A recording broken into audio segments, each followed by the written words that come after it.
Mm. All right. I think we're live. There we go. Guys, thank you very much for joining us.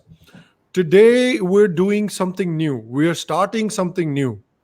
This is obviously, as you can tell by the name, this is a new podcast. It's called Two Brown Guys Trigger Everyone, which should be relatively self explanatory because if you haven't noticed, in case there are some super woke people here that don't notice race, that both of us are brown and both of us tend to say things that trigger people. So that is essentially the basis of the show. And this show is going to be a little different from stuff that we usually do because this show is not going to exclusively focus on India. It's not going to exclusively look at what's going on in India. It's going to look at things that are happening around the world. If there's something that's happening in Britain that we find interesting, we'll talk about it. If something interesting happening in the US, we'll talk about it. US politics, international stuff, we'll discuss that stuff. So hopefully, I really hope that you enjoy this show as well. I really hope that you find something to enjoy here as well. And as the 2020 elections in the United States are coming up, I think that you will find that the show in due course of time will start to grab your interest. So hopefully you enjoy it, and let's get cracking. But before we do, let me just first introduce my co-host for the show, Kushal Mehra. Kushal, welcome. Hey Sham, hey everybody. So this is going to be a new experiment. We're used to seeing every time, the West has its gaze on the world. Yeah. And the West always looks at everybody. They give their opinions on everyone, every other culture, especially on Indian culture and Indian politics. In fact, when it comes to Indian culture, Indian politics, Indian religiosity, Indian theology, the West has an intellectual stranglehold. Yeah. In fact, there are times where you feel like they seem to know us better than we know ourselves. So, Sham and I got in an offline conversation when we were like, I think it's time we reverse the gaze. Yeah. We start looking at them. We start analyzing them from our perspective. Because our perspective is not the same as their perspective. Our perspective might be different. And our perspective may not necessarily be the Republican perspective or the Democratic perspective. There are multiple perspectives in this world. And what we're trying to do through this platform, through this podcast, is basically reverse the gaze on the globe. Now, it could be Saudi Arabia. It could be England. It could be the United States of America. It could be my Sasural, Canada. So it could be anywhere. And we will look at them. We will comment on them. Sometimes laugh at them, sometimes cry with them, sometimes be indifferent to them. But whatever we will do, we will give our opinion. And what we want to show through this is that India is a global player. Indians are global players, and Indians have a point of view. So let's get cracking, Sham. Right. Okay. Our first story of the day consists of stand-up comedy. So I don't know how many people here are fans of stand-up comedy. I am, and I know for a fact that you are as well, Kushal. But comedy has become a very interesting thing these days. There seems to be a call for greater control over comedy, greater public control over comedy. Now, comedians cannot control their own comedy. Public needs to control the kind of comedy that comedians are doing. And there's no better example of that is the example of Dave Chappelle. Because Dave Chappelle had a comedy special recently. I think it was called Sticks and Stones. And see, the thing about Dave Chappelle is very interesting because Dave Chappelle used to be the belle of the ball, so to say, of the liberals back in the early 2000s when he made Chappelle's show, when he was poking fun at racial discrimination in a very unique way, in a very unique and a very genuinely funny way. This was not a guy that was preaching in any way, but he was just making fun of it in a very unique way. And liberals loved it. I loved it. I love Chappelle's show. I love it. And so now, Dave Chappelle is unfortunately become persona non grata because it's 2019 and jokes for some reason aren't allowed. So let me first ask you, Kushal, did you watch the special? What did you think of it? Oh yeah, I did watch the special. I think if I was to rate one of the best comedy specials that I've seen, obviously I would rate George Carlin's Hmm. 3 or 4. I think my personal favorite has always been George Carlin. You're all diseased. That was just what a title. You, the guy starts with the title "You're all diseased." So that personally is my favorite special. I think I like the Joe Rogan's. I like Joe Rogan's latest special too. But yeah, I would rate this special by Dave Chappelle as one of the best I've seen, and I'll tell you why I liked it.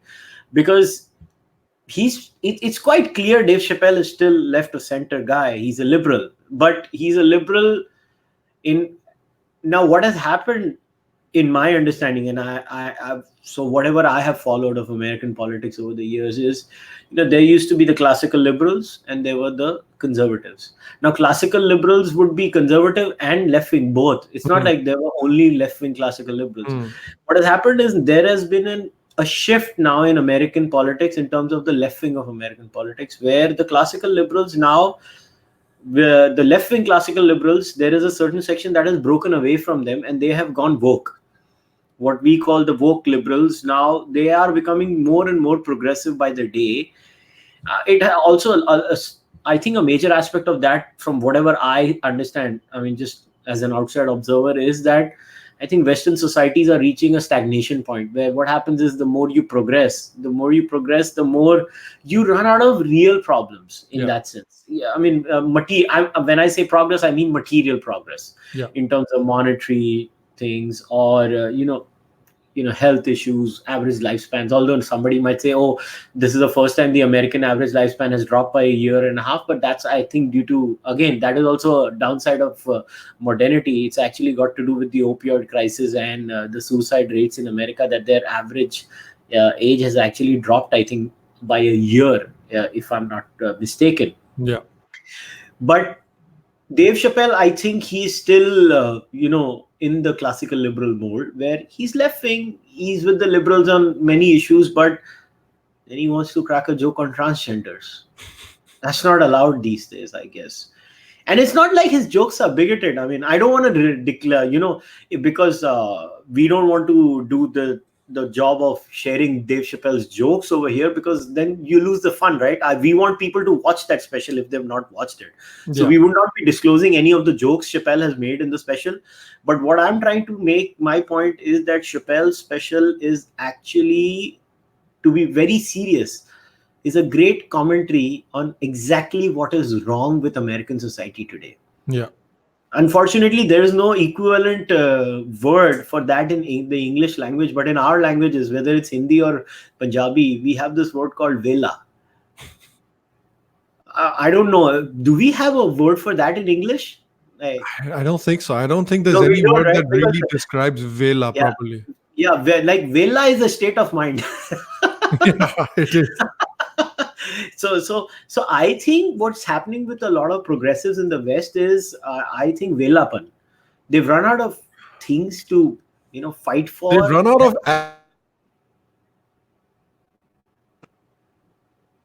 Yeah, it's something of that sort. And what I see now is Dave Chappelle looking at them, and in a way, he's giving a political commentary. I mean, he makes fun of Trump in the special too. I mean, yeah. anybody sees that he makes fun of Trump in the special. I love the part where he was having he related that anecdote about his discussion with the producer or the HR person during the Chappelle show thing. I don't want to disclose anything more. Where the HR person says you can't say this word, but Yeah. then he says, "Oh, I can say the N word though," and Yeah. that was such a. I mean, think about it from an intellectual point of view. Yeah. That's such a brilliant point that he made. That even the N word has not has become okay or what suddenly.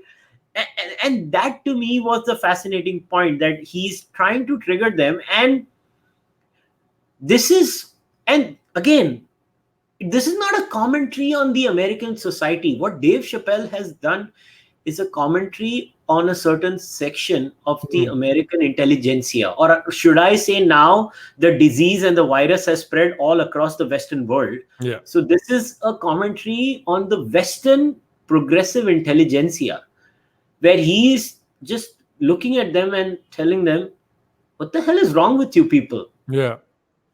And even I don't know if you watched that part, and it's just a little small part of the special, so I'll just say it because he says openly, and that I think encapsulates his special really well. He says openly that he's against guns. He doesn't like guns. But at the same time, he recommends every single black person in America to buy and have a gun. That sums up his special perfectly. Because it's not a black and white issue. It really isn't a black and white issue. You can hate guns, but at the same time you can understand the importance of being responsibly armed, because the shit that the black people have had to go through in America, and the collective history that they have, the collective trauma that they've had, I think it's only smart for them to be able to defend themselves if some shit goes down. I think I, that's a very smart thing to say. I also think that his satire in the whole thing was that if they really wanted to take the gun debate seriously, it would only happen when all the black men or women started owning, so all the black folks start owning guns. Then they'd be like, maybe it's not a good idea. Exactly. And that's a joke at the expense of the conservatives. Yes. So people are saying that this is something, there was a Vice video that was saying. So before I do that, let me just acknowledge a couple of super chats. Thanks for the super chat, Sri Hari. Thanks for the super chat, Karan Chug. Thanks for the super chat, Piyush. Piyush, I'll take your question in a second as well. But there was a very interesting article. I think it was by Vice, I believe. Let me see. Yes, it was by Vice. So it says you can definitely skip Dave Chappelle's new Netflix special, Sticks and Stones. And the comedian doubles down on misogyny and transphobia in both the special and the hidden bonus scenes that follow. And it's trying to say, the article's trying to paint a picture that somehow, this special that Dave Chappelle has done is some kind of a Republican endorsed piece or some kind of a conservative hit piece against liberals, but that is not the case at all.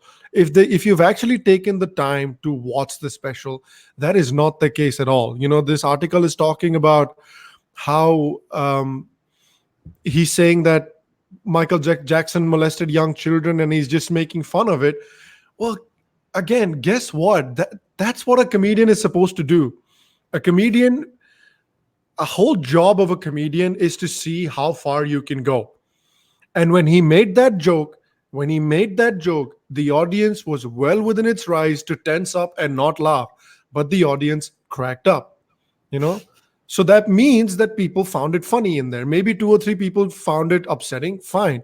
But a vast majority of the people in the crowd found it absolutely hilarious. So if a vast majority of the people that you're telling a joke to find it hilarious, what does that mean? It means that the joke worked.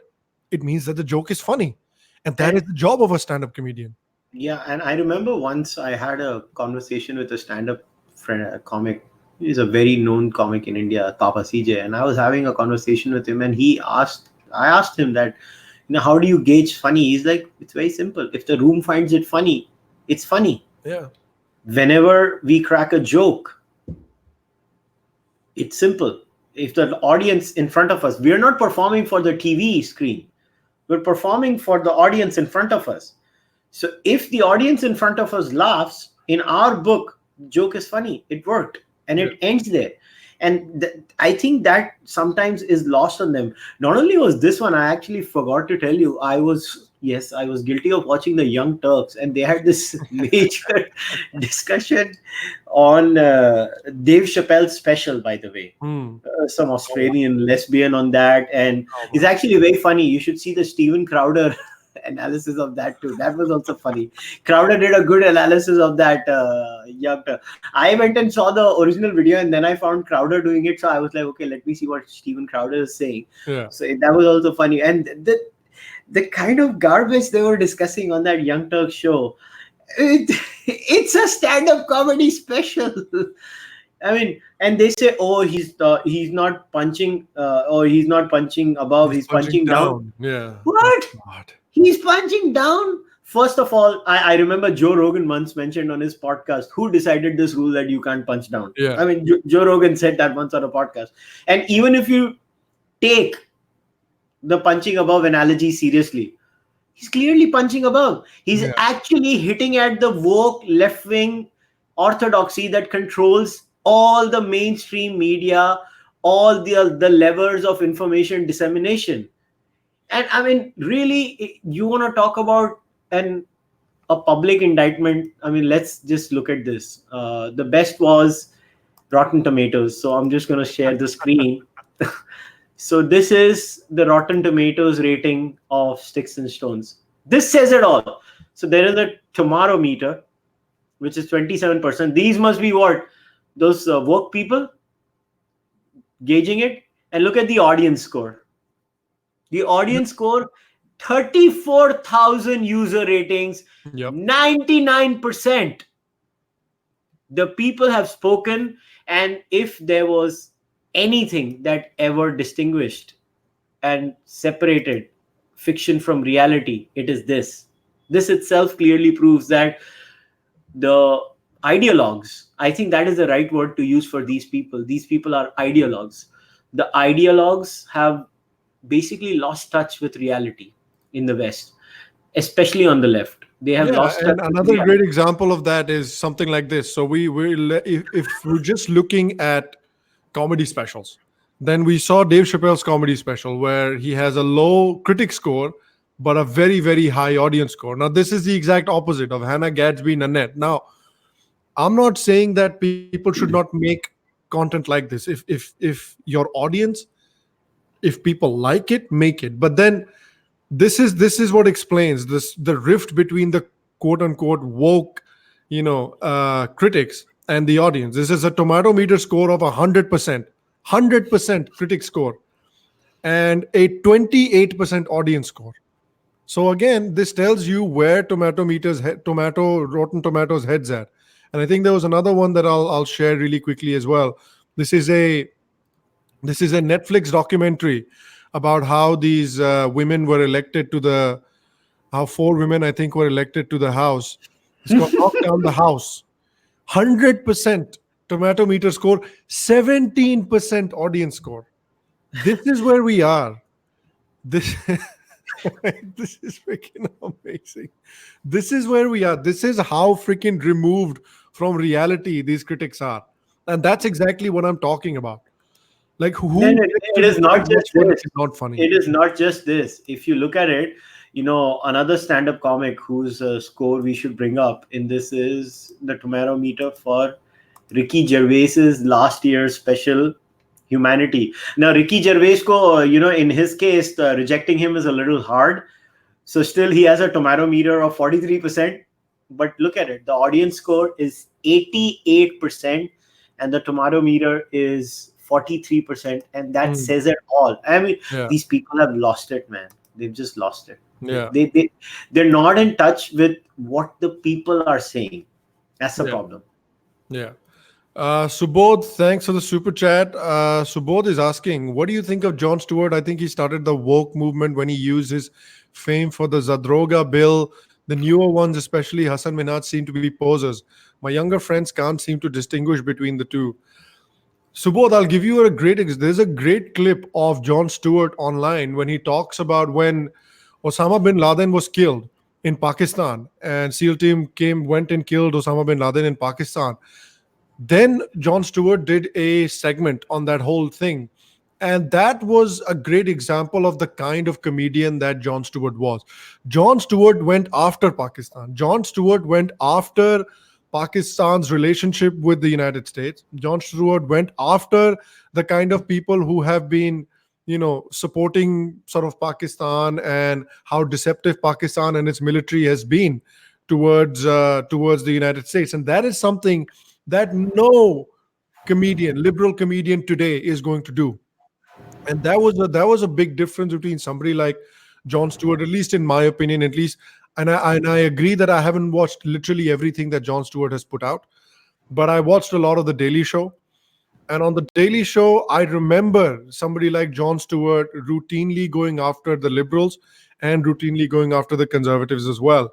And that's why I, at least personally, liked Jon Stewart. You have the new people, you have people like Hasan Minhaj, you have people like Samantha Bee, who I think does a show on TBS or something. You have some other people, that have made it their life's mission to just go after the conservatives and tell them that all conservatives are basically racist. If you vote for Trump, you're basically these are the kind of people who started this whole narrative that if you're voting for Trump, you're most definitely a racist. So I think there's a bit of a difference between somebody like a Jon Stewart and somebody like a Hasan Minhaj. Somebody like a Jon Stewart was an actual liberal. I don't know how much of a liberal somebody like Hasan Minhaj really is. I don't know what you think about that, Kushal. I don't know Hasan Minhaj personally, so I can only gauge Hasan Minhaj through his comedy Yeah. and public statements. I think somewhere down the line, Hasan Minhaj and a lot of these new age comics in the West, a certain section of them, I wouldn't say all of them because most comics are not like Hasan Minhaj. Yeah. I think they are pandering to a certain audience. I think somewhere down the line, I believe it's more than belief, it's what drives them is the bottom line. I think the bottom line for them, maybe a show like the Patriot Act with Hasan Minhaj is doing, I think it works well for him. Yeah. He thinks that he might make more money. I mean, his commentary on Narendra Modi and the Indian election and Kashmir was, I mean, you and I have dissected his thing on my podcast. So, I mean, the less we say, the better it is. Why? I mean, that has to be some high level garbage, is all I can say. Yeah. I genuinely tried to watch his show, even when it came on the Asian Students Reservation, the show. Mm, that's right. Patriot Act. And he ended the show by saying that if you are an Asian and you support you don't support this move by Howard, he used the words, I still remember because I was so taken aback when I watched that. You're a bad Asian. Yeah. He actually used those words. He specifically said, if you are not supporting what Howard is doing, you're a bad Asian. If you don't give up your place that you have earned in Harvard for someone else, then you're a bad Asian. The hell is that supposed to mean?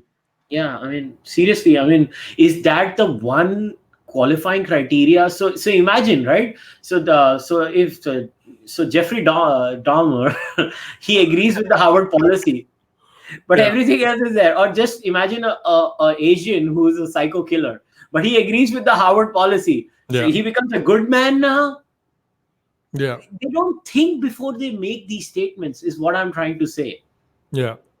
No, I agree. I agree. And it's the same thing with almost everyone, that there's the problem is that there are now criteria, there are very strict criteria of what makes you good and what makes you bad. And another thing that Dave said in his special, which really connected with me, he said he was talking about Kevin Hart, and he basically said Kevin Hart is and for people that don't know, I hope you guys do, but people that don't know, Kevin Hart is a very, very famous stand-up comedian and a movie actor as well. He's done a bunch of movies. He routinely sells out comedy shows. So very famous guy. And Dave Chappelle was talking about Kevin Hart, and he was saying that Kevin Hart is the nicest person I have ever met. He is the nicest person in the world. And then he said something that really connected with me, which was he is just 4 tweets short of being a perfect human being. That's what he said in his special. And it really connected with me because that's so true. Because there are such strict guidelines set now for what makes you a good person and what makes you a horrible person and a Nazi, that you don't meet one of those criteria and you run the risk of becoming a Nazi. That's the world we're living in right now. Now, 10 years ago, Kevin Hart made some very silly comments on Twitter, and maybe it was not in the best taste. And clearly, he has apologized for it before. And that's not something I'm pretty sure that's not something he's very proud of. But that all of that stuff doesn't matter now. This all of the good stuff that Kevin Hart has done in the last 10 years since those tweets, all of the people that he has supported, all of the charities that he has supported, all of the good work that he does, all of the people that he takes care of, none of that matters because he wrote those 4 tweets. So now Kevin Hart is just the worst person possible, and it is his dream to host the Oscars, and he can't even do that. So that's the world we're living in, and I don't think that's a very nice world, right? No, but this is what worries me. This is actually very scary. So just think about this scenario. We've all been. I mean, I just the other day I was sitting with my friends and I was telling them, we were so fucking lucky that when we were growing up, we did not have the social media thing.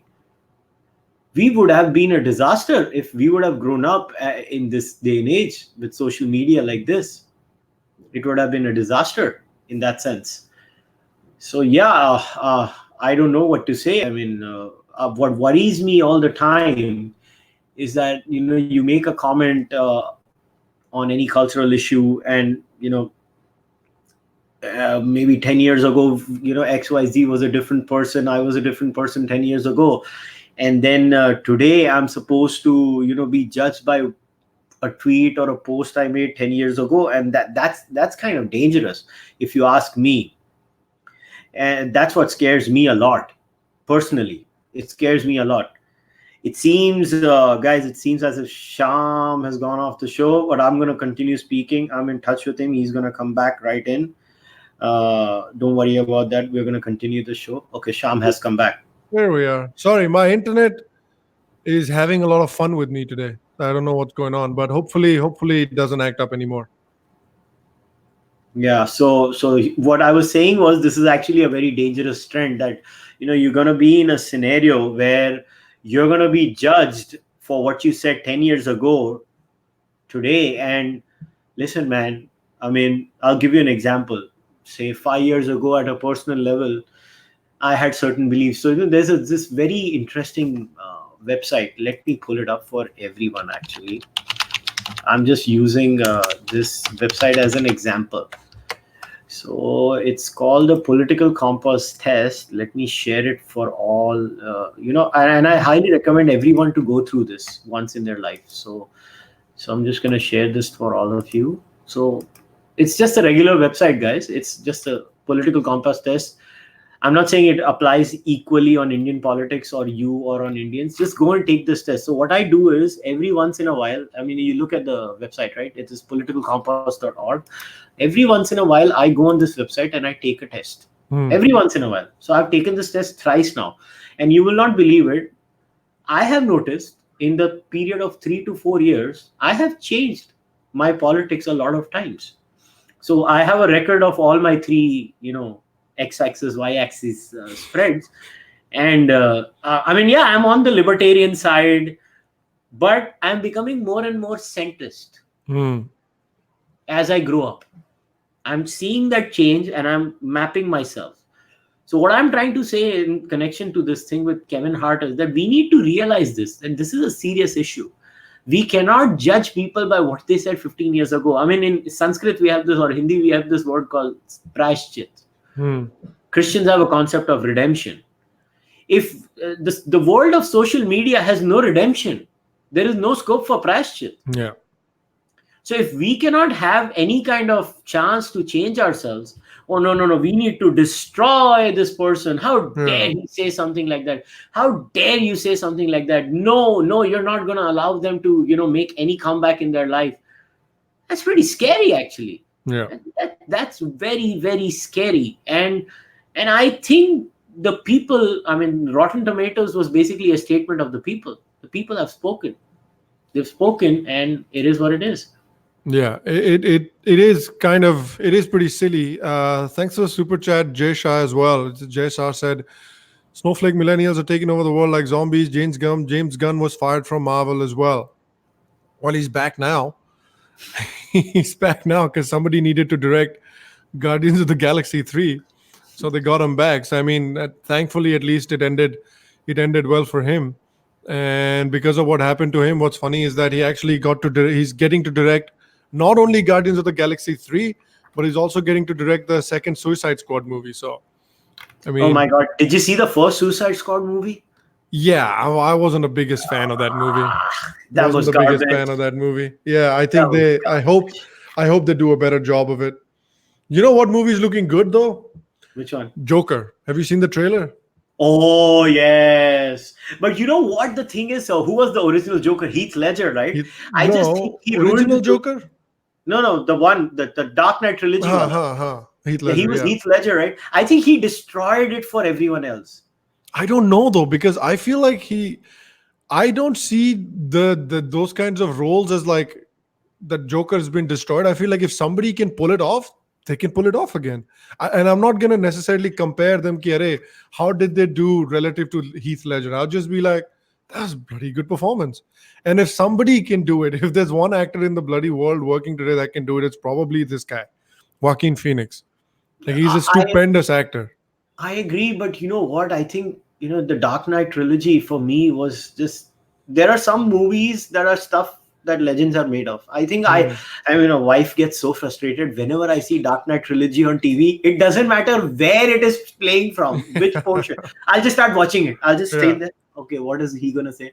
I mean, to yeah. me, that character, especially the Joker character played by Heath Ledger, and then my second favorite. Other than Batman, I liked everything in that Exactly. trilogy.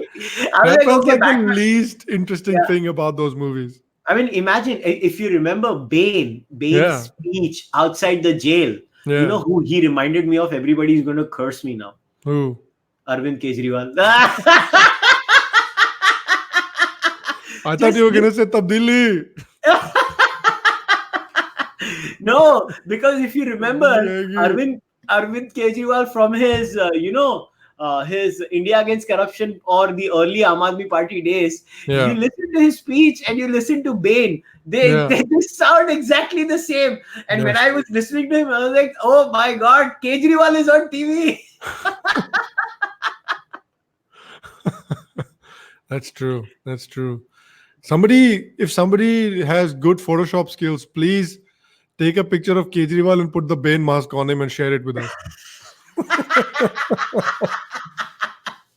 If somebody can please do a Photoshop, if you're good at Photoshop, please make a mock-up of Kejriwal with a Bane mask and you can share it with us on social media and I promise I'll retweet it. Yeah. All right. Somebody was asking, what's the website name that you just opened, Kushal? Okay. Politicalcompass.org. I'll just type it in the live stream. I'll just share the screen for y'all again. Wait, let me open the screen again. It's a very good website, and I would say you guys should test yourself every time. I'm just gonna add it to the live stream here. There you go, guys. And now I'm gonna share the screen for you. So wait. So this is the website. I recommend you guys take this test regularly all the time. This is the website. Don't get scared with this photo over here of Mao. You Mao open and the Stalin together. yeah. So you open the website and Mao and Stalin just stare at you as like, I'm here. That kind of thing. I take this test regularly, and it's very interesting because they keep you asking questions on your position on freedom of speech, and you'll be surprised. Most Indians that I've met, when I made them take the test, most Indians actually fall on left-wing authoritarian. Yeah. Really? Most Indian, yes, left-wing authoritarian. That's not surprising to me, especially given I think most Indians' economic leanings are pretty left. Yes, That's at least what I think. So yes, that wouldn't be highly surprising. yeah. Um, So Now I wanted to talk about let's discuss some international politics. Maybe we sure. talked about some comedy. Now let's discuss some other kind of comedy, which is we're going to come to Trump in a second, but I want to talk about Elizabeth Warren because I think in the US 2020 elections are coming up, and I think it's important to talk about that as well since we are, as Kushal said, reversing the gaze. So everybody and their bloody dog seems to have an opinion on India and Kashmir. So it's time that some Indians had some opinions publicly on the United States as well. So what I'm noticing, I don't know if you've seen this as well, Kushal, but what I'm noticing is right now, Joe Biden is in a pretty commanding lead, but that lead is slipping every day that Joe Biden goes out there and opens his mouth. That lead seems to slip, and and before I even come to Elizabeth Warren, I just feel bad for Joe Biden because he could have been the nice grandpa that went away with Obama and Joe Biden went to the beach together and took all those photos. He could have been that guy. But he said, no, I'm going to run for president and I'm going to lose my wonderful meme legacy that I've built. So that ways I feel bad for him. But secondly, the person that seems to be gaining the most from Joe Biden's loss seems to be at least Elizabeth Warren at the moment, because she's been gaining in the polls, and in a lot of those Super Tuesday states, she's expected to do pretty well. So one of the things that I wanted to talk to you about, because I know you'll have a very strong opinion on it, which is why I wanted to bring it up also. One of the things I wanted to ask you about is one of Warren's flagship policy is, you know, removing all of college student debt, whatever they've accumulated. She wants to remove it, and she wants to do it by like taxing people whose incomes is above, let's say, $50 million or something. How do you feel about, before I even come to that, how do you feel about Elizabeth Warren as a presidential candidate against Trump? A, and B, about that plan of hers. Isn't she the person who who faked that DNA? That's why I want to see her run against Trump so bad. Trump called her Pocahontas. That's why I want to see her so bad. Oh my God! Can you imagine the presidential debate and Trump going, "Yeah, we got Pocahontas on the other side." Well, Oh Trump and God. Pocahontas. She's Oh going to be God. the first The fake best Native was American president. the best was Joe Rogan saying, "I'm more African American than Elizabeth Warren, and I'm so white." Joe Rogan's like 2% African, and she's like 1/10 or something. No, not 1/10. 1/1000 or something crazy like that. Oh my She's God. she's Native American. So there you So, go. so I think that is something I'm looking forward. Now on to the subject of getting rid of the student debt altogether. How is she gonna do that? I think these people are a lot like Indian politicians, man. Indian politicians before elections. Remember again. I keep on thinking of Kejriwal. I don't know. It is Kejriwal day today. So you remember Kejriwal saying, "We will, give all electricity will be for free." Yeah. This is their thing. Politicians everywhere are the same, man. They're just the same. Everything is for free. Everything. Just keep giving everything for free. Imagine being a student who, paid off their student debt, made good money, paid off their Oh, it student. was, sorry. It was not 1/1000. It was 1/1024. She's 1/1024 Native American. Thanks for the super chat and thanks for the clarification, Shivang.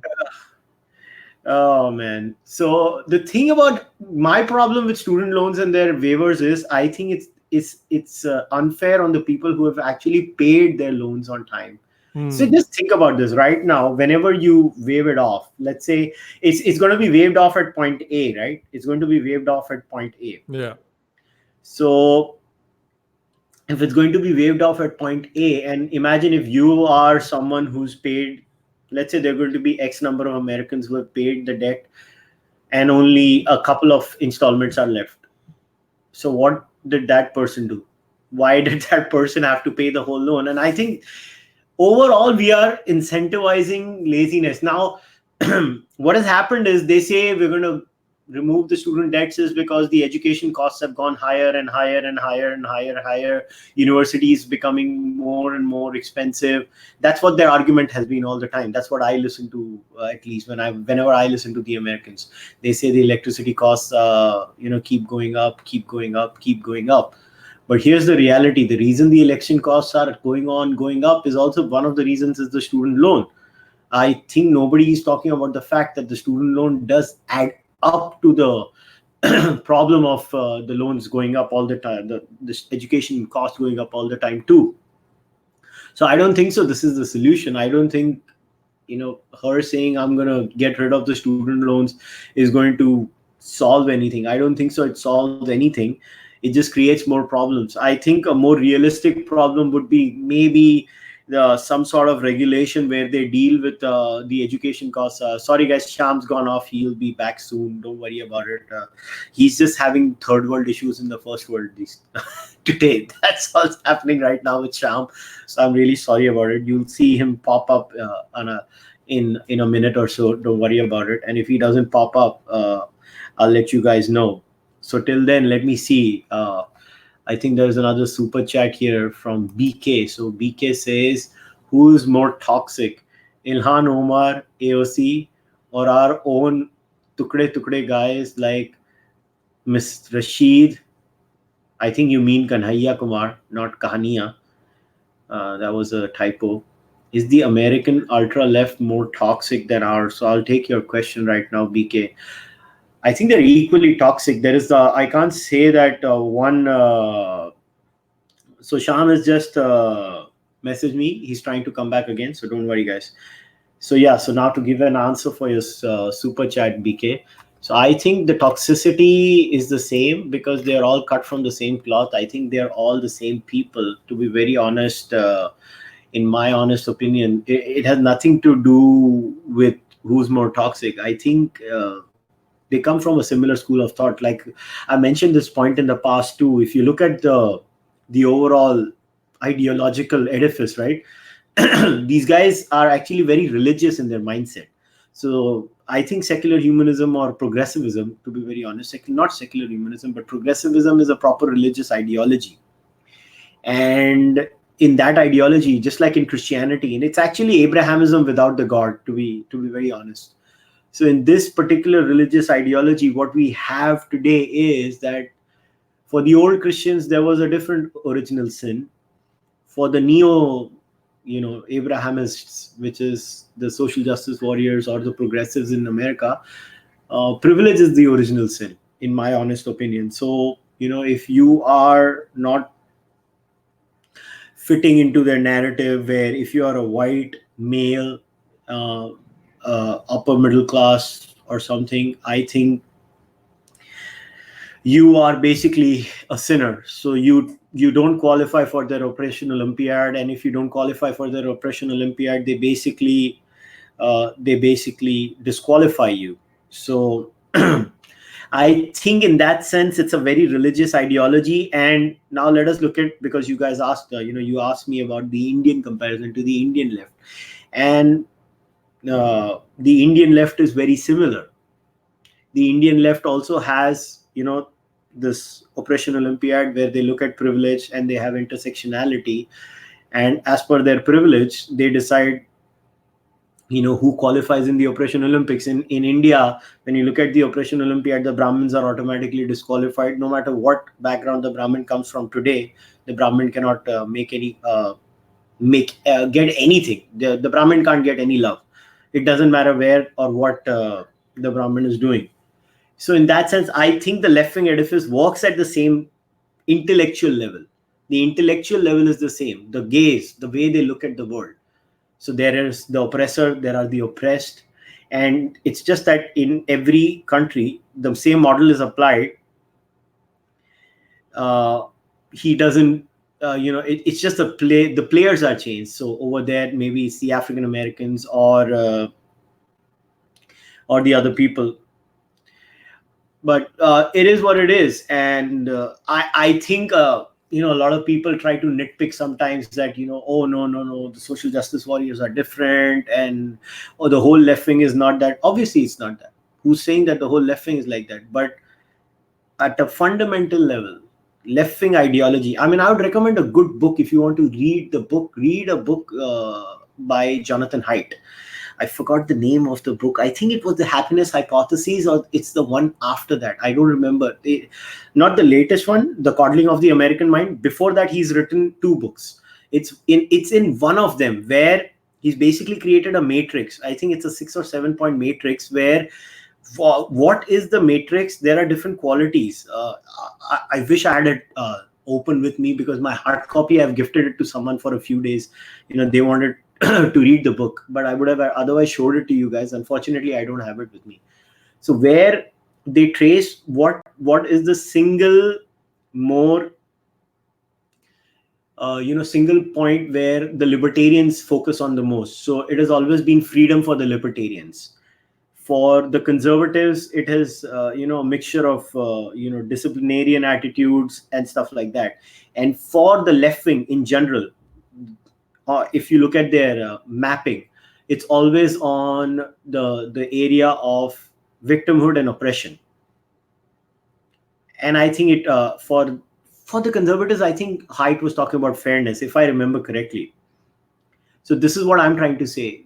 What is your core belief? The left-wing belief usually is more towards victimhood and oppression, that they are obsessed with that. I'm not saying it's a good thing or a bad thing. I'm not making a judgment call on that. You could have, you could say, you could make a case for that. I mean, look at me personally. I am someone who does not fall on the left in the real sense. I fall in the non-left of India, but I'm pro-affirmative action in India. I'm pro-reservations in India. I support reservations at a personal level. So what would you call me? So these are the things that I'm trying to say. Oh, looks like Look Sham at is back. that. Oh my God. Guys, so sorry. I have no idea what the hell's going on with my internet today, but it's just not cooperating for some reason. You're criticizing the American left. That's why Yeah, you've been these thrown people out. bloody took out my internet. Let's spin a conspiracy theory. You have another. So there was a super chat. I shared that super chat. I don't know if you have any views on that. Where did it go? Let me scan up. It was, who is more toxic? Who do you think is more toxic? Ilan Omar, AOC, or our very own Tukde Tukde gang of India? I think they're all the same. I don't see any Yeah. difference between them. What's the difference? Fundamentally, there isn't really much of a difference between any of these people. And there is All a of new these super people chat. have been taught to believe and are teaching other people to believe that there is something fundamentally, the countries that they live in are terrible. That's what Yeah. all of these people are taught to believe. So there's not really any difference between all of those people. Yeah, not only that, I told you, it's actually, what bothers me is, I think a lot of people, and this is going to trigger a lot of Americans, Indian Americans who live over there, because Indian Americans is overwhelmingly left wing. Most. Yeah. They support the Democratic Party, and I don't care. I don't live in America. This is my view. They can disagree with it. Who cares? I'm just I could care less about their point of view, to be very honest. But they are all left wing. Yeah. They are all left wing, and it's slowly changing, and now they're maybe pushing on the other side. Looks like, by the way, somebody took the political compass test. Oh, did they? What Yeah, did they get? so yeah, I'll share it on the screen. Interesting. Look at that. That's the test result. It's interesting. It's a very good site. You guys should take the test. So we have a new super chat by Shivang Thakur, SJW. Decade later, Obama will be right wing. Seriously, man. I remember that they attacked him for something. I can't remember what it was, but I'm pretty sure they attacked Obama for something recently as well. But I can't If you remember look what at it the was. recent Democratic debates, right? Yeah. If you remember, Joe Biden eventually had to go after them because they were criticizing Obamacare Yeah. to make a point for, basically single payer healthcare. Yeah. I personally don't support single payer healthcare too. I don't. I say there has to be a public and a private option both. And before Yeah. anybody says about Canada, I know a little bit about Canada. I have family there, married a Canadian. Little bit I know about Canada. And even, the most famed Quebec Canadian healthcare model. Now, Quebec has also finally realized, and they have started promoting private healthcare in Quebec too. Just go and check. You can read up about that. I'm not saying there should be no healthcare option. I think poor people do deserve healthcare. I mean, Yeah. in India, we've passed the Ayushman Bharat scheme too. Yeah. But on that, if you remember the debate, Joe Biden eventually had to defend Obamacare because obviously Joe Biden was the vice president. So Yeah. Obamacare was indirectly a policy he supported, right? So he was like, what are you guys doing? I mean, how do you guys, even think that we're just going to come up with single payer healthcare? But if you look at it from the Indian American crowd, they'll be very much pro single payer healthcare. They will be anti-guns. Most Indians in America will not be pro Second Amendment. No. They will be for single payer healthcare and all the standard left wing tools. What they don't realize is when the Democrats talk about Kashmir, then their heart breaks. Everybody was feeling the burn so much. Yeah. All these Indians, all these Indian Americans, most of these Indian Americans were for Bernie, at least in 2016, from what I can remember. A majority of them were for Bernie. And they gave the Democrats a ton of money also. And now Bernie comes around and does what? Bernie comes around and says, "Arey, what is happening in Kashmir is this and that," without knowing anything. Goes to an Islamic conference, goes to a conference organized by an Islamic organization. His Pakistani campaign manager tells him, "Go say this. All these people will clap for you, because otherwise nobody will clap for you because you're a Jew." So he goes and says all this nonsense out of his ass about about Kashmir, gets a standing ovation, and Indians look at themselves like they're a bunch of idiots. And this is what is happening. I think now that a decent number of Indians are settled, and a decent number of Indians are coming up as first generation, second generation Americans. I think they need to now kind of reassess their position. I'm not saying go to the Republicans en masse. It's not like the Republicans are your friends either.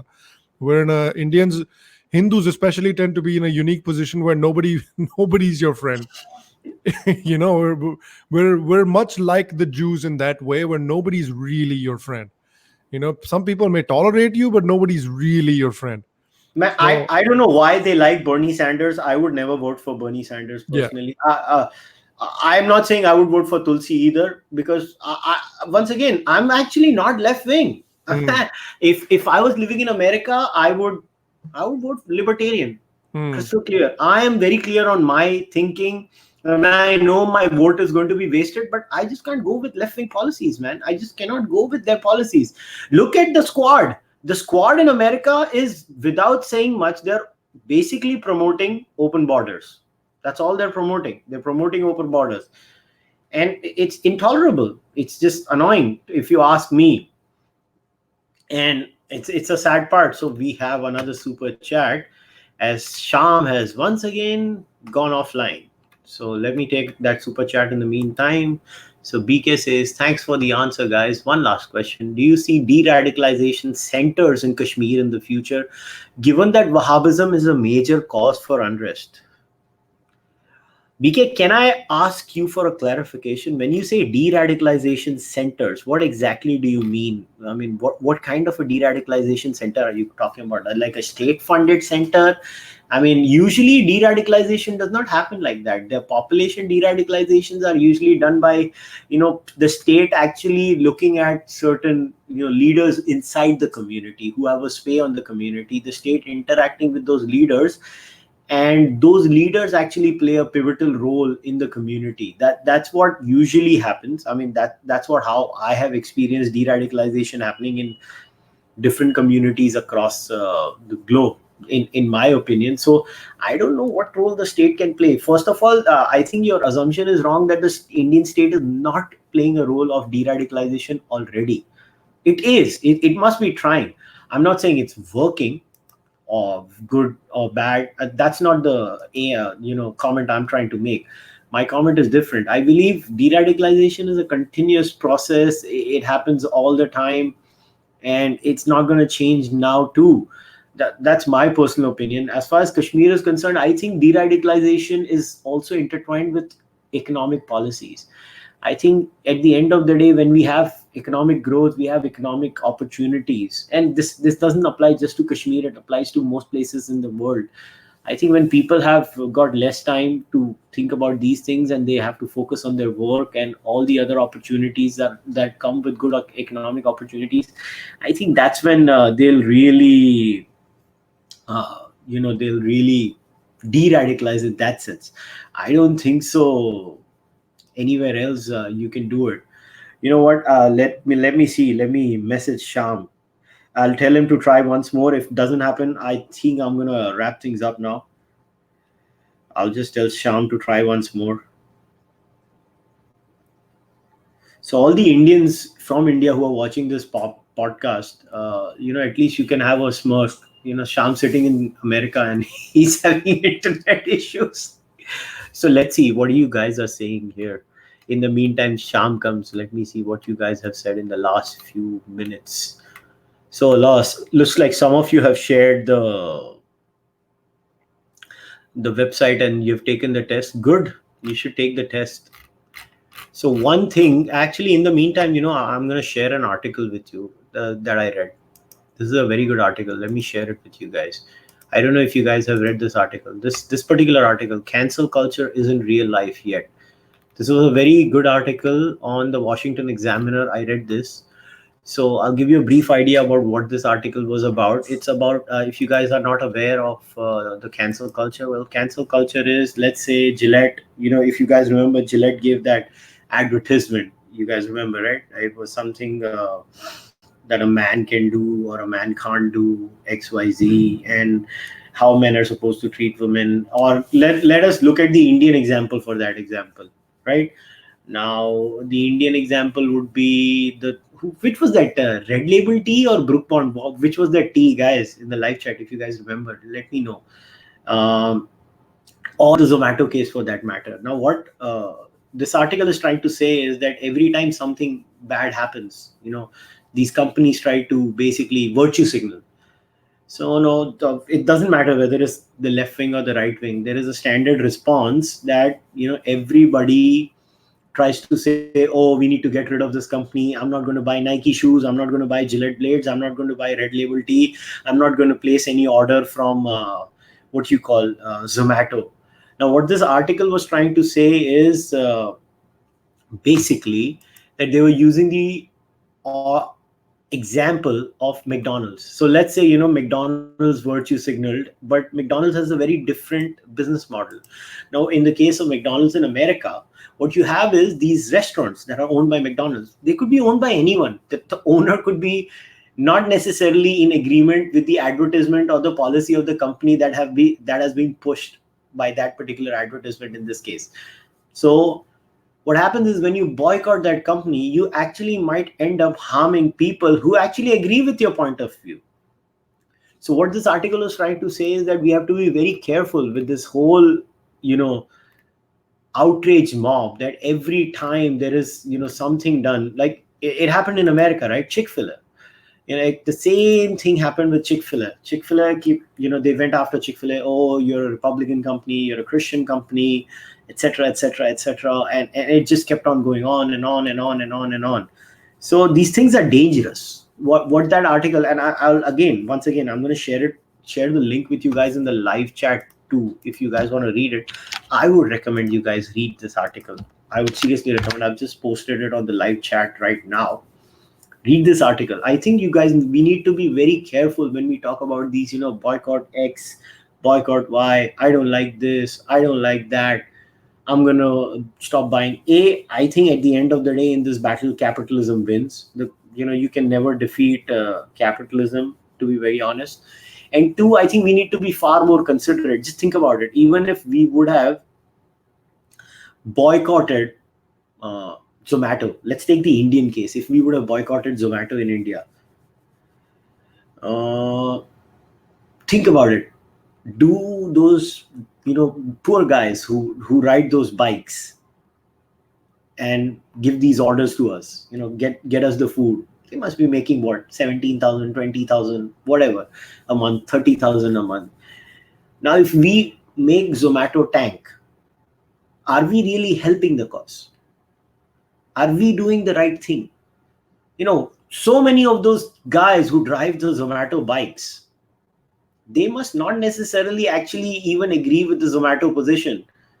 Or people who must be manufacturing blades for Gillette, they may not be agreeing with Gillette's position. They just have a day job, man. They just go there, they punch in, punch out, do their job, and get the hell out of there. So this whole cancel culture thing is actually very, very dangerous. At least in my view, this whole cancel culture thing is something we need to be very careful about. That's what I'm saying. There was another super chat, by the way. Let me take that. By Shri Hari K. Says, hi Kushal, write a book with your philosophies. Well, Shri Hari, I actually right now I'm focusing on my master's in philosophy. I just, I'm in my first year. So maybe after that, it's a 2-year course.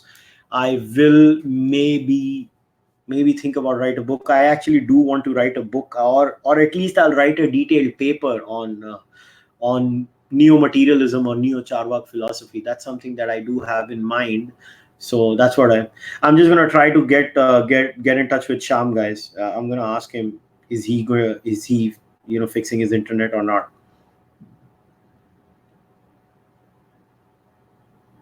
Just let me ask him. I'm messaging him. Let's hope for the best. In the meantime, what are you guys saying? Website link for the test. Prakhar Saxena. Hey Prakhar, you can ask anyone. Oh, I think Sham is back. Everybody on the live chat, start clapping. Taliyan, taliyan. Sham is back. All right, guys, we're gonna try. I'm really sorry. I have no idea what's going on. I've done like numerous live chats on my channel before, but this has never happened before. I think it might just be a problem with my internet today. So if it goes out, we might just call it a day then, because it keeps going out. So I have to reset the router every single time that my internet goes out. I have no idea. I think there was some like crazy thunderstorm. I don't know if that affects it in any way, but maybe it does. So we'll see. I apologize again. Let's I don't know if you were anywhere in particular, Kushal. No, I was just talking about the article about cancel culture and how I actually don't think that we have thought through the repercussions of cancel culture. Like I use the Washington Examiner article. They use a beautiful example. Like let's say what happens in McDonald's in America. By the way, McDonald's India does not have that model. I know that is because I had applied for a McDonald's franchise in India, and they said they don't give franchisees in India. They own all the outlets in India. But in America, they actually franchise it. So imagine if McDonald's, makes a website, makes an ad which is virtue signaling, and McDonald's doesn't look at your political position. They just look at your capital and your ability to take care of the business. So imagine you're a conservative who owns a McDonald's outlet, and people boycott McDonald's, and in the process, conservatives are actually harming the conservative who owns the McDonald's. Yeah. So that's what I was trying to say, and how it applies to the Indian experience with Zomato also. Let's say we go after Zomato. Beyond a point, the problem, I'm not saying you should not. I'm saying if you do, the problem is the poor guy who works for Zomato, who's just got what, a 10, 15, 20, 30,000 rupee job. Yeah. What has that guy done?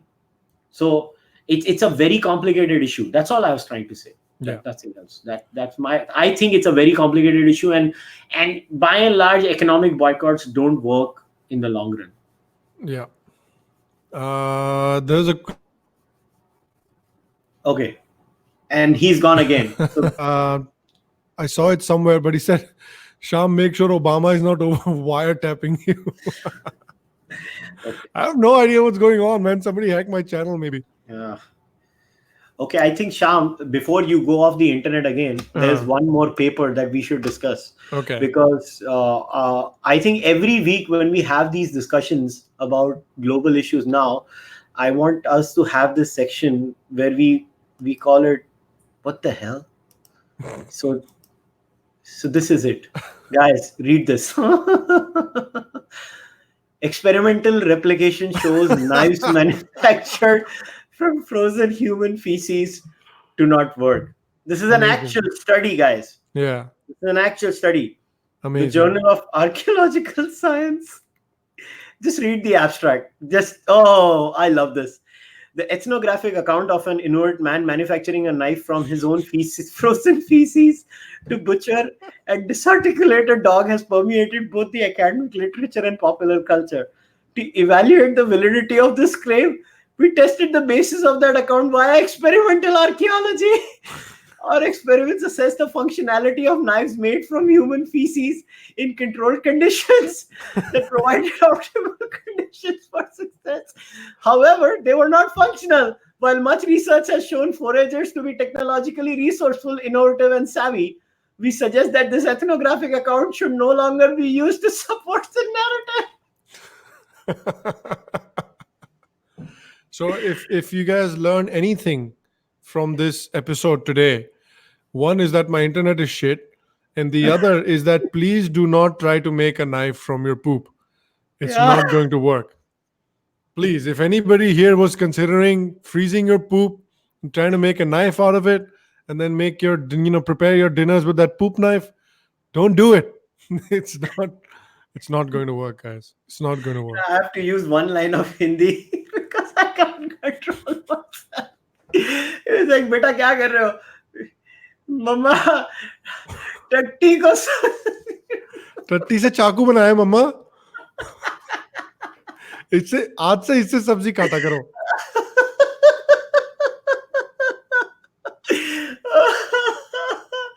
Oh God. That's amazing. टिक्किया fridge में क्या रख रहे हो मम्मा? टट्टी रख रहा हूँ.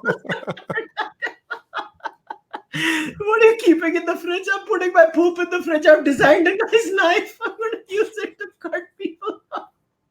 Oh, it fails. Imagine these guys are like, well, it doesn't work. We tried in controlled conditions. What are those control conditions is also very interesting. Oh God. Where did you do it? How did you do it? Is what I also want to know. So lots of interesting unanswered questions there. Yeah, it was crazy. Guys, please don't try this at home. Do not. Please, yeah. Or if you do, send us a picture. And if you do, please do it in controlled conditions. Please do it in controlled conditions. Yes, do it in controlled conditions, and please let us know how your experiment went. So, two things today.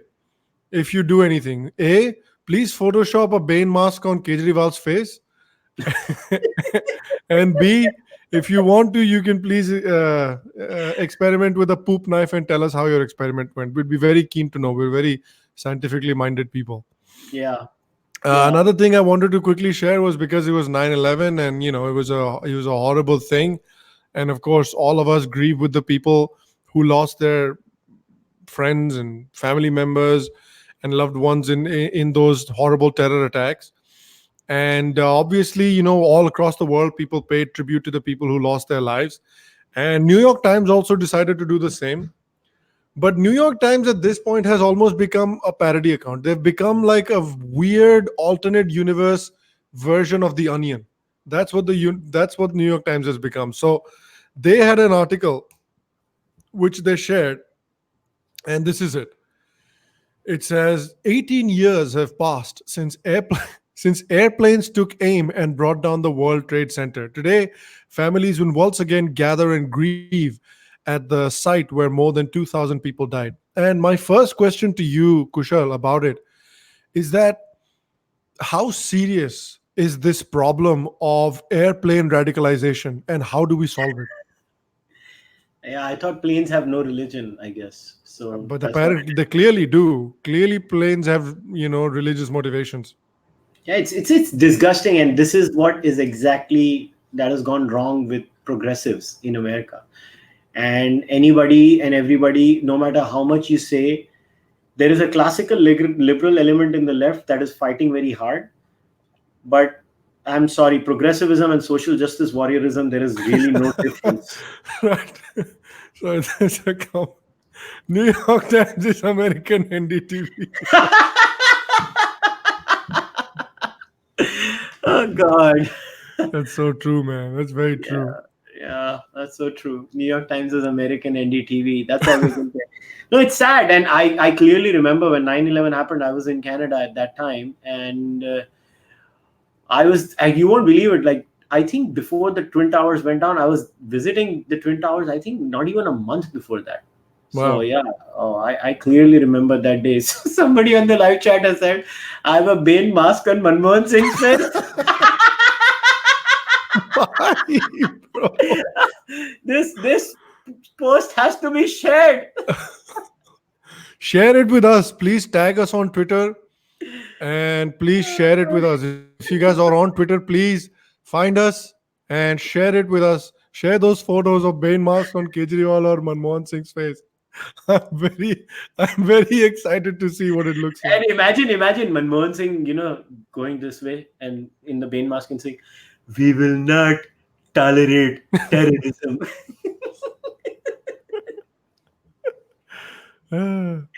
It's amazing. This is absolutely amazing. So yeah, I mean that's where we are. That's where we are. That now New York Times, the most, they always have these ads about how they are at the cutting edge of investigative journalism and quote unquote belling the cat, but they don't bell the cat anymore. They don't even want to go near the cat anymore. So that's why you have the alternative media platforms that are starting to come out and flourish because people just don't trust these organizations anymore. The reason why something like, even let's take India's example, because a lot of people here are, aware of, are come from an Indian context. Let's take India's example. The reason you have news organizations like Republic and Times now flourishing, no matter what you think about them, whether you like them, whether you dislike them, whether you think they add to the discourse, whether you think they ruin the discourse, but the reason that they're succeeding so much is because people have completely started to lose faith in the quote unquote mainstay of the Indian media, which used to be NDTV, which used to be all those other organizations. People have completely lost faith in them. People don't want to watch them anymore. आप ये कौन जात हैं? What is his name? Bloody Ravish Kumar. Look at that guy. Every 2 days he talks out of his ass. So people are clearly getting sick of it. And Please have that's what's some happening respect with for Maxese award winning Ravish Saab. Maxese Award, of course. So that's where we are these days, unfortunately. And we'll see where we go from there. I have one more thing that I want to share with you. Two more things actually that I want to share with you before we go, or before my internet cuts out, whichever happens first. Um, so one of the things that I want to share with you guys is, so you obviously know, we were talking earlier about the comedy specials and how comedy has to be performed within certain very strict guidelines. Hmm. But now I also want to tell you that, did you know that saying "Hey guys"?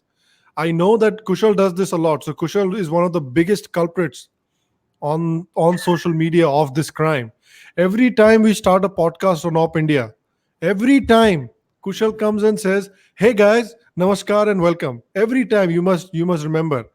And I'm here to tell Kushal that that he's a fascist and that he's a sexist and he should be ashamed of himself. And this is why. So this is now this. I believe this belongs to Al Jazeera, which is again not surprising. He says, "Hey guys" seems innocuous, but here is why you might want to try a different greeting. And basically, the video goes on to explain how when you're saying "Hey guys," then you're not saying "Hey girls." Then you're misgendering people. You're misgendering all those wonderful women that you are trying to address by saying "Hey guys." So, what do you have to say for yourself, Kushal, for misgendering women for months? Screw them. Screw all of them who came up with this third class concept. What the hell? I'm 38. I'm not gonna change now. I'm not in I'm not in grade 2, grade 3. You can indoctrinate the shit out of young kids if you want to. I'm sorry, not gonna work on me. I don't care. Hey, somebody has just said, Poonam has said, why does the super chat not send my question? I have no clue, Poonam, about that. Poonam, I'm could very you sorry. write it in the same message as your super chat? Will maybe you're writing it in another message and it's And not coming through? Sham, you missed one super chat. I have to share it. कौन सा भाई?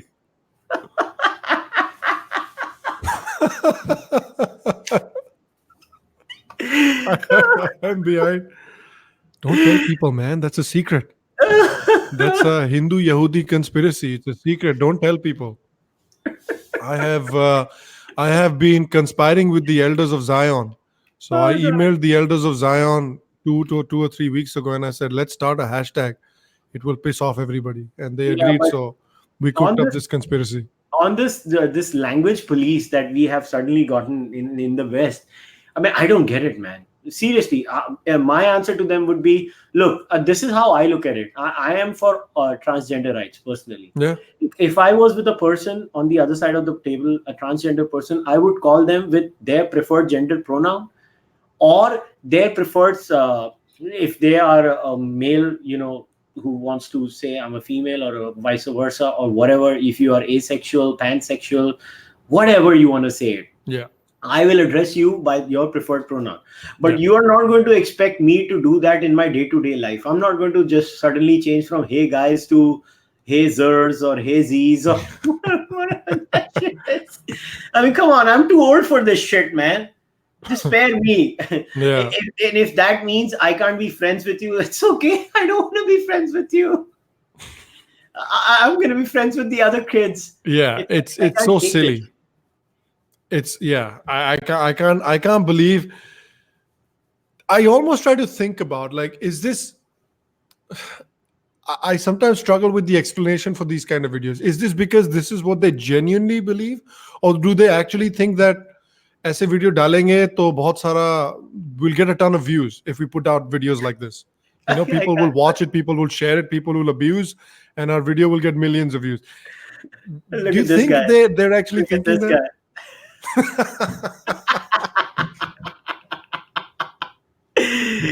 Oh God! Sometimes people just make you crack up. I don't know. Uh, Okay. Another super chat, Sham. Let's take Anand Sridhar. Anand's actually a regular listener on all yeah, our Anand, in this welcome. one, on my podcast, on Op India. Anand, we really appreciate your contributions. Yeah. I'm very serious about that. So Anand says, "What's your opinion on oversized influence of Mehdi Hasan these days? He's a horrible bad actor, no? But he just sucks. Mehdi Yeah. Hasan, he just sucks. But is he more I influential? think so because CNN in the sense that CNN keeps inviting him. People like Hasan Minhaj keep talking to him about like Kashmir issues and stuff like that. So it's just basically another symptom, Anand, of the left embracing its worst tendencies and its worst people. It's just the way the Democratic Party is embracing people like AOC. They're embracing people like Ilhan Omar rather than moving away from them, rather than saying ki, these are not the people that represent the Democratic Party. Rather than doing that, they are embracing those people. That's what the left is essentially doing with Mehdi Hasan as well. Mehdi Hasan is a terribly dishonest actor, but the left is embracing him because that is where the left's brain is at right now, and it's self-destructive. At least I believe it's self-destructive. I don't think the left is going to win this particular culture war by embracing their worst impulses and their worst tendencies. That's at least what I think. I don't know what you think, Kushal. Yeah, I just think, you know what, most human beings are normal, but the problem is the ideologues come on TV. Hmm. Unfortunately, I don't believe that what is happening in the form of the squad or the statements that Bernie Sanders seems to make. I remember once I heard that he actually supported a 90% income tax for the highest income groups. Yeah. I was like, Chacha. चाचा आप तो रहोगे नहीं 3 साल में यहाँ तो बाकी लोग झेलते रहेंगे आपकी I policy. was like, Chacha, 90% tax, calm down. I was like, I agree, there should be 90% tax, and I will speak like this, and I will go around everywhere annoying everyone because I am Bernie Sanders. Yeah. I Oh have my 3 God. houses. Yeah, I'm a personal I'm very millionaire. rich. Yeah, but all of you should stay poor because that's how it is. Because I like poor people. If there are no poor people, Who's then who gonna am vote I for to me? talk about? Yeah, it's just the same. These people can't make anyone rich, so they make sure everybody becomes poor. Damn it, it's so irritating. So another super chat. I heard Vivekananda speech. I think the Jews heard it. Yeah, pretty sure they did. Pretty sure they did. I'm pretty sure he finished. He finished with. I'm pretty sure he finished with the Israeli national anthem as well when he finished his speech. I'm quite sure. Yeah. Even though Israel did not exist, but he still did. So that's what's happening, man. All of this stuff that we're talking about at the end of the day is Hindu Yahudi conspiracy. Another last thing I wanted to talk about before we move on is this right here. So we keep talking about ki New York Times coverage on Kashmir, New York Times coverage on India is so skewed. All these Western liberal news organizations, their coverage of India is so incredibly biased. It's so incredibly skewed towards one explanation or one side of the story. Why is it so? Why is it so? Why are all of them not presenting both sides of the story? Why are all of them presenting one side of the story? And this is a very decent explanation of why. So this is a NPR Delhi correspondent, and Awesome. her name is Furqan Khan, which is all right. Her name is Furqan Khan.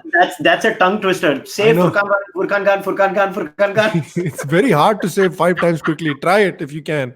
So Furqan Khan, who is I believe she was the NPR New Delhi correspondent for NPR. And this is a tweet that she shared recently. She said, if Indians give up Hinduism, they will also be solving most of their problems.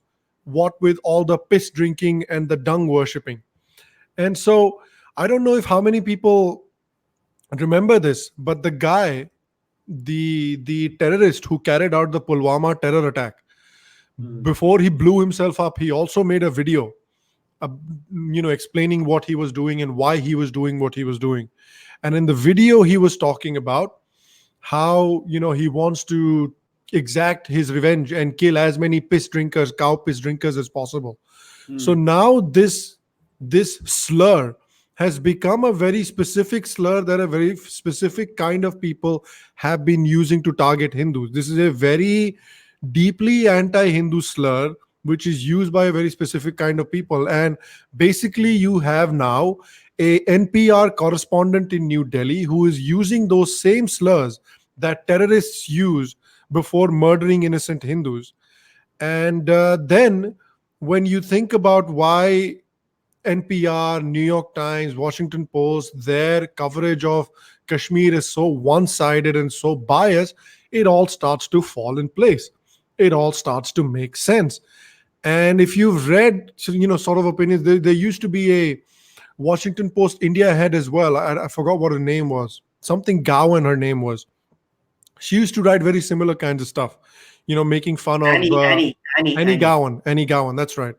She used to make fun of these people, Hindu traditions and Hindus as well, No, no, openly she on had a Twitter. problem with the Rudra Hanuman, and Yes, I'll tell you what happened because she that's right. replied to me, and that had led to some traction on social media.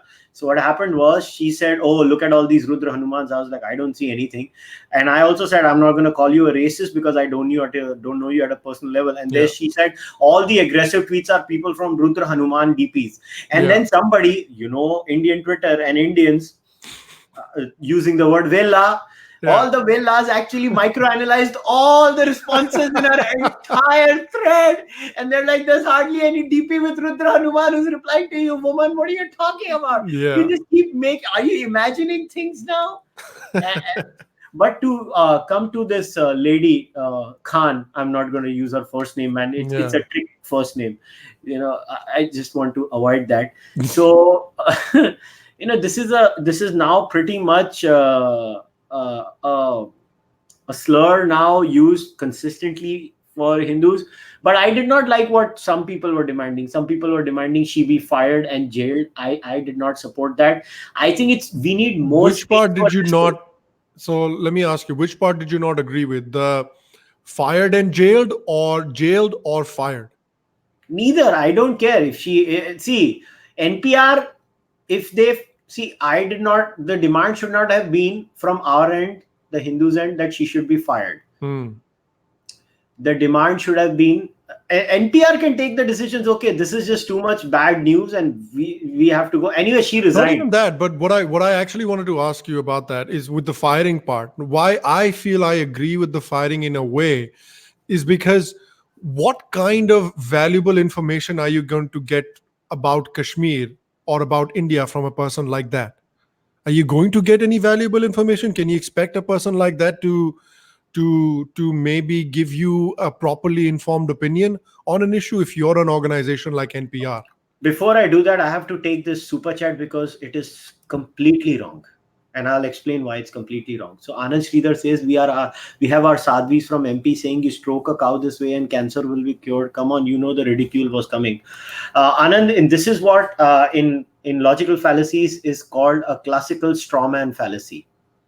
And I'll explain why this is a strawman. You have used the example of one sadhvi and you have super extended it and applied it as if every Hindu is doing it, Yeah, and every Hindu is doing it. So whenever they say it, it is very normal. No, you're normalizing bigotry by using stupidity as an example. No, you yeah. cannot do that. That's a straw man fallacy. That this is a very bad argument. You don't give this argument. This is, if I would use this argument, I will be like, oh, some Muslims believe in XYZ, so it's okay for me to say kill all Muslims, and I'll tweet that. That's ridiculous. You every time you make an argument like this, change the religion, why, and make it vice versa, and then you'll realize how bad the argument is. Yeah. That, and I always apply that principle on my too, and I'll tell you why I don't support her firing. Because if this was a Hindu who would have made a bigoted statement about that, I would not have supported that person's firing too. Because somewhere down the line, I believe that, yeah, we should not fire people. If they apologize, we should give them a chance. If they make the same mistake twice or thrice, then maybe there's a case. It was the first time. But she has a history, right? I think there was an article somewhere in Op India where she has a history of tweeting out stuff Come on, like she that said about Hindus. RSS chaddis. It's Yeah. okay. That is all fine. But this was specifically about Hindu beliefs or Hindus typecasting Hindus. Chaddis is not typecasting Hindus. I mean, even every Muslims also wear chaddis. So it's Yeah. okay. We are universally, chaddis are applicable to everyone. Yeah.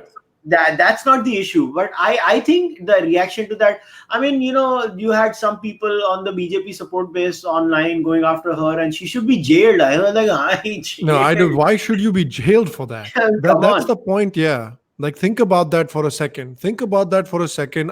If you're a somebody who thinks that she should have been jailed for it, go back to your life, go back through your entire life, and think about when you said something that you wish you could take back. Literally every single one watching this video right now has said something that they wish they could take back, said something that they thought was, oh, that was very hurtful, I shouldn't have said it that way. I shouldn't have think said that the best thing that social media has done, Sham, in this entire thing is it has exposed the nexus.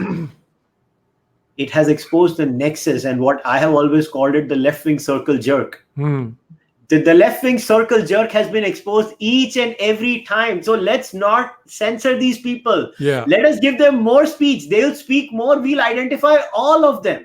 That's exactly All what of I'm them saying. will be exposed. That's exactly what I'm saying. That try, if imagine if you'd said something that you completely regret, and if the police had grabbed you and thrown you in jail, would you have thought that was fair? That's not fair. Yeah. She hasn't said that, she hasn't called for anyone to murder Hindus. She's just said something very rude and very disrespectful. But she hasn't said, ki, Are, now I want people to go around murdering Hindus because they're cow piss drinkers. No, there's a difference. Yeah. I think there's a major difference. Look, I think, but in atheistic circles, these kinds of jokes are made all the time about religious people, to be very honest. I mean, you should see ex-Muslim chat groups. Oh my God. Yeah. They will call Muslims camel piss drinkers. Yeah, It's exactly. and I'm telling you, it's all ridiculous. I'm laughing because sometimes even I laugh. It's like, what, man? It's like Hindu cow piss drinker, Muslim camel urine drinker. What are the atheists? Human urine drinkers? What the hell is wrong? And especially, the stuff with the goats and the, all the sexual stuff with the goats and stuff. Yeah, There's a lot of that kind of stuff out there. Yeah, it's. I think it's ridiculous. I think we need to. You know what? Maybe by nature, I'm charitable by default. So I tend to be more charitable no matter what the case. And I genuinely feel bad when anybody loses a job, man. You know why? Because we've all struggled in life and we've come up working hard. I mean, I look at my father's life story. I know from where my father has come. I've also worked very hard to be in a place where I am in my life. So anytime anybody loses a job, I don't know why I feel bad. I just start feeling bad by default. So in a very weird way, this female lost her job. I even felt bad for her. I'm mad at her for making such stupid remarks. She should avoid it. But at the same time, I was like, yeah, it's okay. It would have passed by. But I think NPR got really, NPR got ants in its pants too, because this is not the first time NPR has done this. Yeah. A lot of rubbish has gone on NPR. So if anything, NPR should be attacked, because this is not once. It has happened again and again and again. Exactly, and that's what I said about that as well. That my bloody cat is getting restless. Show everyone your cat. Yeah, it's too ugly.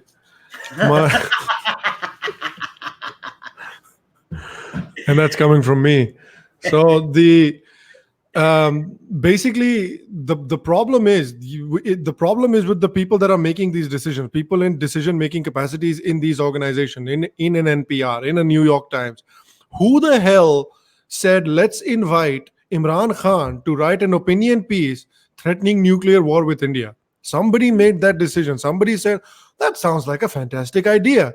Let's call the prime minister of a country that keeps threatening nuclear war, that keeps threatening war with India, that keeps threatening, terrorism in Kashmir, and let's get him to write an article like he's the victim. But Sham, somebody's we passed off on have that. the image of Manmohan Singh as been on Twitter. Did somebody share it? Okay, I'm gonna share it. Yeah. It's with Sonia Gandhi. Where is it? What the fuck? Wow. That's Oh, God. amazing. Who shared it? Who shared it? So we're gonna give a shout out to the Twitter handle. The photo is made by @Dattatreya Dash. So please, everybody. Shout out to Dattatreya. That amazing photo. Thank you very much. Oh my God. Somebody please make one for Kejriwal as well now. Oh God. Uh, Oh my God. That that's was amazing. crazy. Oh, that was crazy. That's fantastic. All right, guys. Before we take off, I wanna just do one last thing. I wanna talk about oh wait, where oh there's another super chat. I think this is for you, Kushal. Hmm. Let's just take this then before we end today. Let's just take this Yeah. last super chat before we end, which is from Anand Sridhar again. How do you draw a line between the rational questioning of superstition and religious bigotry? Don't Muslims do the same things? I'm not saying that we should not question superstition. I mean, you're talking to a person who's actually, I'm going to break this to you. You guys are used to listening to atheists all the time, but when it comes to materialism, you can you can ask Sham. Actually, Sham knows me off the record too. I'm actually a very materialistic kind of a guy. I'm a hardcore materialist hedonist. But the thing is, there is a way of questioning belief. There is a way of doing things. I don't agree with the shock method. I don't agree in humping the Quran. I don't believe in licking the Bible. I don't believe in urinating on idols. I don't believe in somebody calling someone camel piss drinkers or cow piss drinkers or human piss drinkers. I just believe in decency, civility, and having a discussion with people. And if people cannot draw the line between decency, civility, and rubbish, then I don't know what people can draw the line. I don't agree with the Amos Yee style. I'm not saying it should not be allowed. I'm saying Furqan Khan should be allowed to do what she said. Heck, I was saying I was even feeling bad that she got fired. But my point is, this is not the right way to behave. Okay, simple thing. Are you going to teach your kids to go to other people of different races? Like, is a Hindu going to teach their child, beta, next time you meet a Muslim, you call him, "Hey, you camel piss drinker, come here." Are you going to teach, if you're a Muslim, you're going to teach your child, "Oh, cow piss drinker, come here"? Do you really think that's what we need to teach each other? I mean, come on. It's silly.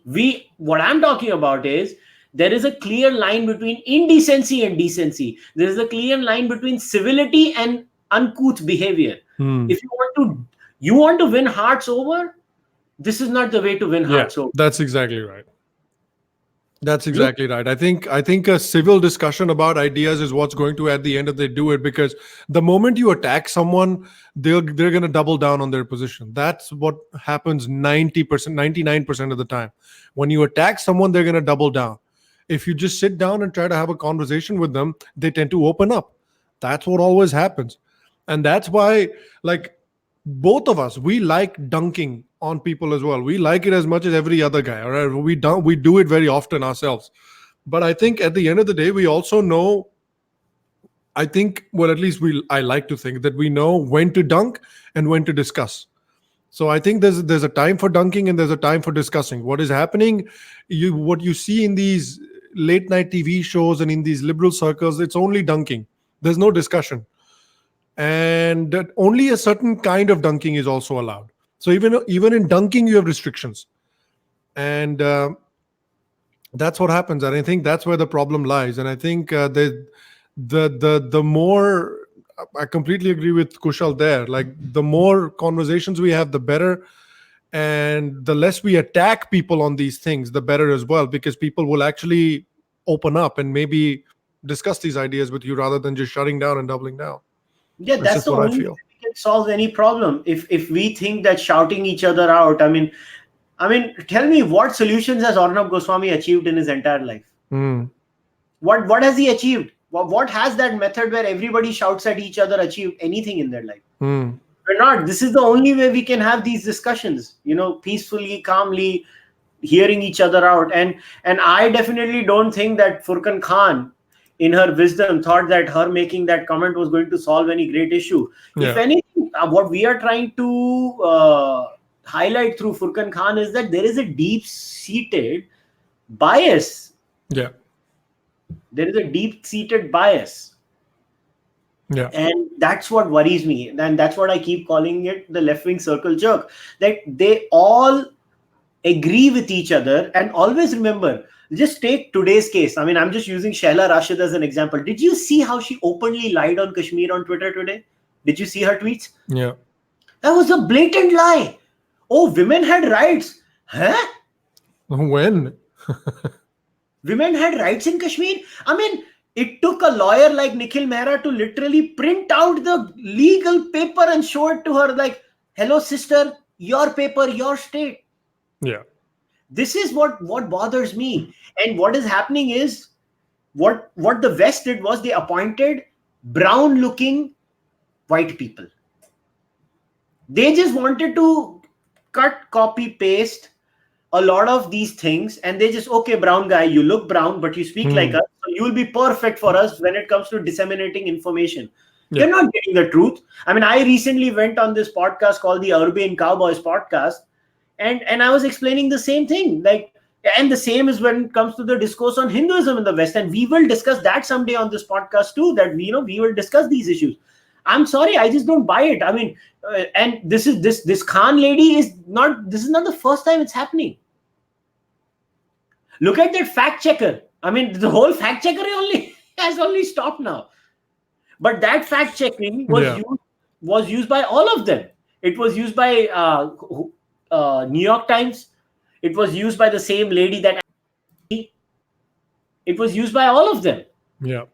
All of them use that fact checker, and that's what I'm trying to say. There is this nexus, and we just don't know what to do with this nexus. Everybody keeps patting each other on the back. Okay, boy, you are nice, and in the end, the truth is the victim. That's what I'm trying to say. We need to stand up for the truth. The truth is the victim in all of this. Yeah.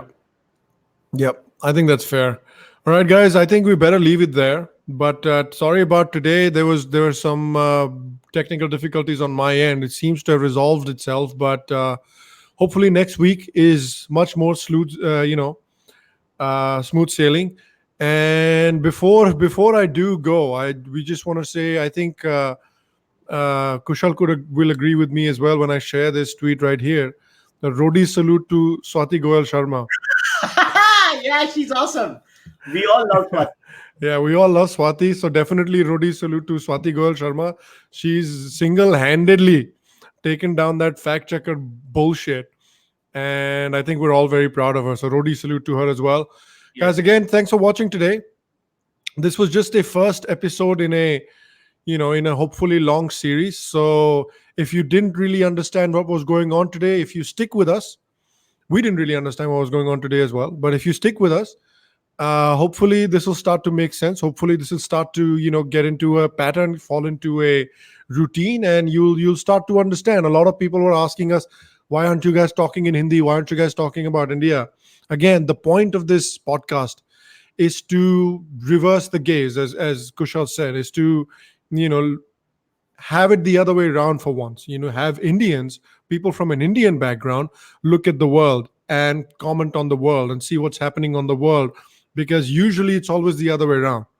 So hopefully in the next few weeks this will start to make a little bit of sense to you. We'll work on getting some guests onto the show as well and talk to them about various things as well. So thanks again for joining. If you enjoy it, then subscribe, share, like, comment, whatever, all the fun stuff that you do. And catch us tomorrow on the Catch us tomorrow? Maybe. If we do, we'll tell you.